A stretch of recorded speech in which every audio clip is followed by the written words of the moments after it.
What's going on YouTube, Ferocity? I hope you guys are doing well. By now, I'm sure you guys have all seen this graphic from Sledgehammer Games boasting that Modern Warfare 3 has the highest engagement out of any other game in the Modern Warfare 3 trilogy, or in the Modern Warfare trilogy, pardon me. And that's all fine and dandy. I'm fine with acknowledging that Modern Warfare 3 is probably the best of the three games. And it's kind of funny that they're the only one that was not developed by Infinity Ward. So this graphic, if anything, is just kind of an own on Infinity Ward saying, hey, you guys sucked at this. Especially considering the fact that both Modern Warfare 2019 and Modern Warfare 2 set sales records for Call of Duty. And then you have Modern Warfare 3 here, which obviously did not set sales records. Just saying, hey, we beat you guys out on engagement. Now, I do have a small problem with this sentiment and this statement from Sledgehammer Games. And it goes back to the whole sales thing. Normally around this time, Call of Duty likes to boast, likes to sniff their own farts when it comes to their sales and says, hey, we're the fastest selling Call of Duty in this franchise, or it's the highest selling Call of Duty in the franchise. And yes, those are nice numbers to boast about, nice numbers to talk about. But with Modern Warfare 3, they didn't have that opportunity. So they had to find something to boast about so that shareholders weren't going to get uneasy and so that more people in the community would buy it with Black Friday around the corner. Remember, the timing of this was 3 days before Black Friday. I think it's very convenient that that's when they decided to boast about the engagement and talk about how more players are playing it for longer than the previous few titles. Which lends me to believe that, Modern Warfare 3 must be a better game than the other two in the franchise. I guess I'll go pick it up. Now, I want to believe Sledgehammer Games. I want to trust that they're telling us the truth. But there's no metrics to back this up. At least when it comes to sales. And when they boast about those sales, there's transparency to those numbers. Those numbers are available. But when it comes to engagement, those are all back-end data points that the community doesn't get to see. We don't get to see, on average, how long a player is playing. We don't get to see how long, on average, a player is enjoying the campaign. No. We don't even get to see how many players are online. We don't even know how many people are playing this game. And honestly, considering how long it takes to get into matches sometimes, I feel as if the numbers aren't very high. But with that being said, though, I will admit it wouldn't be completely surprising if this game had more engagement than the previous two titles, which again is hilarious because Modern Warfare 2 was the fastest selling Call of Duty of all time, and somehow they weren't able to get people to engage with the game. Guess it was just that bad.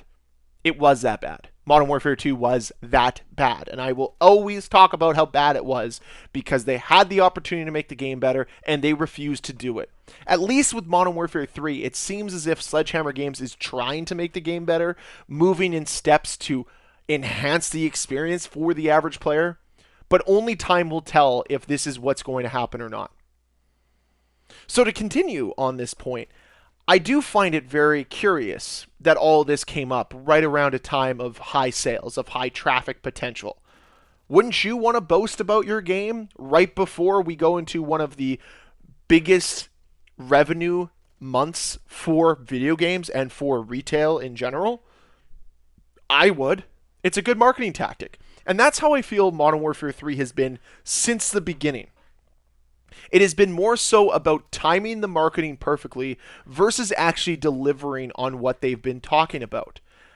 I find it extremely hard to believe that a campaign that made the original Modern Warfare 3 get review bombed is good enough to retain players for longer than the previous two campaigns.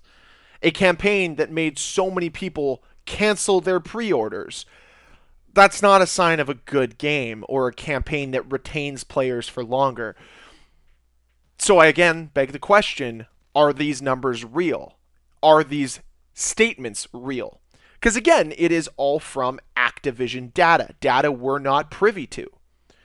But this has also been an opportunity for people who are pro SBMM, 100% shills for Call of Duty, to come out of the woodwork and say, hey guys, see, look at these numbers. Look at these results. Skill-based matchmaking is working. Checkmate, Ferocity. You don't know what you're talking about. So we just take any statement from Sledgehammer or Activision as gospel now and pretend that that's the undeniable truth? Seriously? We're going to take these words at face value and just believe undoubtedly that despite skill based matchmaking being the top comment, the most commented comment on that Reddit AMA thread, we're just going to take that and pretend that that didn't exist. That this game has more engagement than the other games. Really? We're just going to take it at face value and not believe that there is a problem here? And believe that skill based matchmaking is the reason why it's a highly engaged Call of Duty game? Has nothing to do with it being an okay game. The fact that the gameplay is miles ahead of MW2 and Modern Warfare 2019. We don't want to talk about that. So while, yes, I can live in a world where these numbers are real and these statements are true, I'm also not trying to disconnect myself from reality where this isn't because of skill-based matchmaking. This isn't because of anything other than Sledgehammer Games learning from Infinity Ward's mistakes and not making them here. They did not repeat the same mistakes again, which is a step in the right direction. Because they made those mistakes with Call of Duty Vanguard and they got rightfully criticized for it. They deserved all the criticism they received from releasing a pretty lackluster game in 2021. Right? That's when that game came out? Yeah.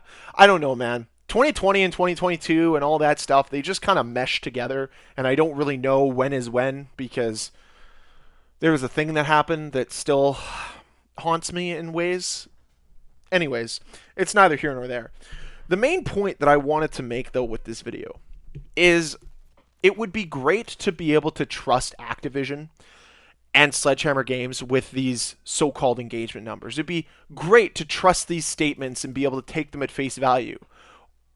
But you just can't with their track record of lying, with their track record of bait and switching the community, and with the fact that it's right around Black Friday, right around the busy time of the year to get some more sales.